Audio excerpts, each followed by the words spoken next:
They were watching A. Artificial Intelligence. What did you think about this movie? I gave AI an 8 out of 10. I thought it was very good. Some of the things that I really liked were that it was original science fiction. Completely original story, completely new IP. I guess it's never happened again, but I do like these original stories. I want to praise that. And I think the movie felt in general strange. And I think that's right.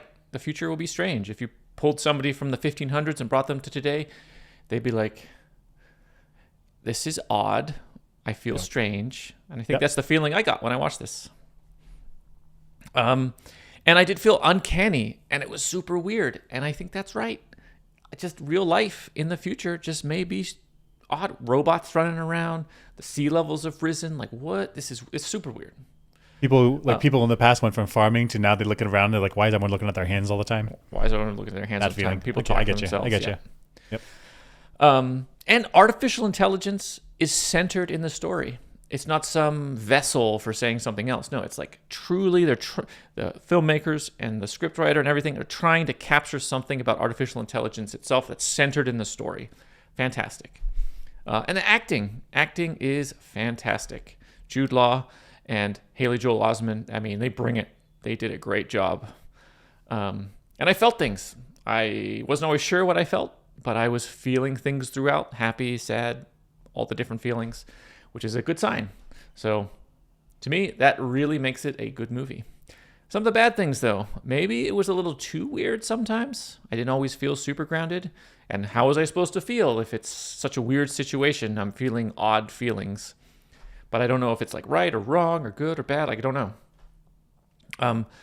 And I thought the humans like torturing and killing robots in like the arena was a little bit too on the nose with how the future would go. I thought that actually could be weirder. Like the exploitation or whatever of robots could have been weirder. So it felt not so on the nose.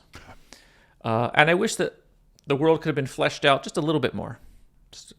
I didn't really get a feel for what the world was like. We were with the couple, and then we're with Jude Law. What's his name? Gigolo Joe.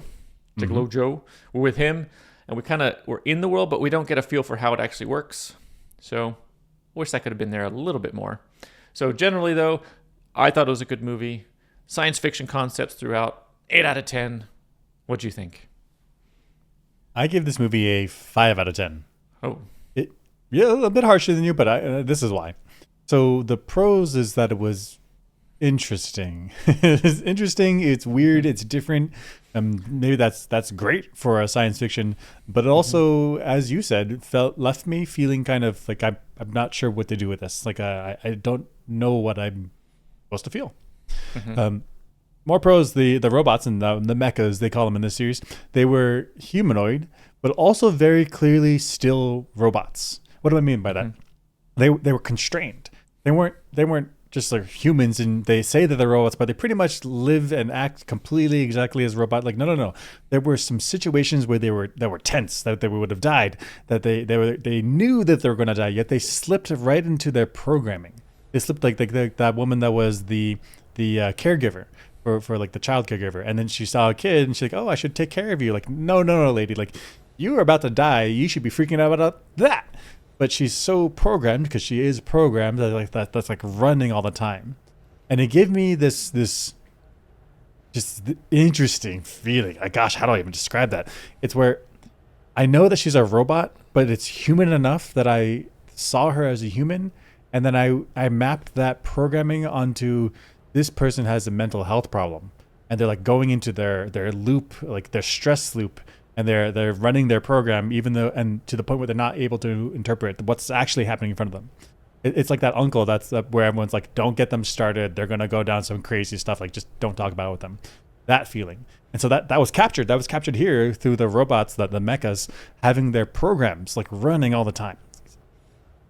Cool feeling. A cool feeling that really has to happen in an AI movie, which is this movie.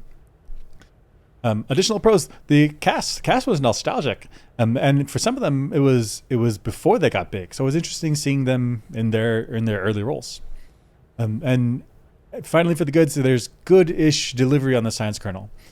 So they the science kernel in this case is what would happen if you had an artificial intelligence that was like really the best artificial intelligence, an artificial intelligence of its kind, really like game-changing artificial intelligence where it really is able to not just run its program, but it's now actually able to make decisions for itself.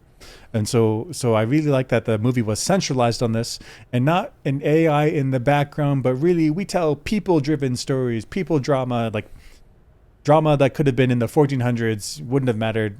Doesn't matter if it's like sci-fi or not. Like, no. This movie puts you in the science kernel of having an artificial intelligence, and you stay there the whole time. I like that a lot. The cons for this movie is that it's almost 5-in-1 movies. There's really a lot going on here. That's good. That's good because there should be several acts to a movie. Otherwise, it's very monotonous. But it's also bad because it loses some coherence. And so the story felt meandering, like there was jumps between sections, and I wasn't really sure why it was happening like this. So a little bit disorganized, but also maybe the story required a lot. And at the end, the Peter Pan section where Haley Joel Osment, he gets fascinated and he gets fixated on this Peter Pan, and he actually goes underwater and gets frozen underneath the ice for 1,000 years. And then there was aliens. Like, what are we doing here? I think the movie would have been fine if they had ended with the child, David, the boy, Haley Joel Osment, being frozen in the water, like frozen in his position where he's looking at the blue haired woman, the character from Peter Pan. If he just frozen there, that also would have been already a good movie. But instead, the movie went on for another 20, 30 minutes. And then we had like some deep statements about humanity, which are nice, but also at that point, I was like, what is this movie? What are we still doing here? Some neutral statements. We did some pros, cons, and neutral statements. So the tiny ending felt good. It felt good for David to get his like neat bow tie on his story. However, there were some serious ethical issues, which felt icky. In fact, there was ethical issues throughout the movie, which on one hand gloss over them so that way you can get to the story. On the other hand, it felt bad. We take the perspective of David, and he's a child, so it feels okay that he's doing these ethically iffy things, but it's a lot. It's a lot, and so it's okay because he's a child, but actually, if you remove his childness out of the equation and put him in as a robot AI, it feels like things shouldn't have happened. And then the last neutral thing here is that the story is mind bending. Like it'll make you think. It'll make you feel some feelings.